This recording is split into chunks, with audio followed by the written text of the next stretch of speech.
Ang ganda ng bunga ng saba ko guys. So ayan, tingnan nyo naman. Unang bunga yan guys. Oh. Ang haba ng kanyang buwig, tapos yung mga piling niya ay malalaki.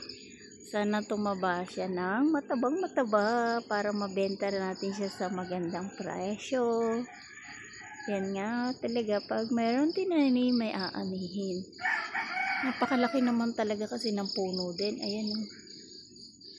Talagang titingala ka ng todo-todo para makita mo yung bunga doon sa taas. Ayan ang kanyang puno. Hindi ko pa napuputol. Ay, hindi pala.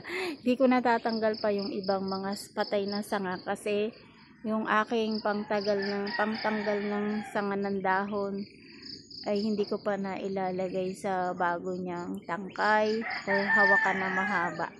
Dahil naputol yung dating pinagkakabitan ng aking karet. Ayan guys, update ko kayo kapag ha-harvestin na natin yan. Medyo matagal-tagal pa.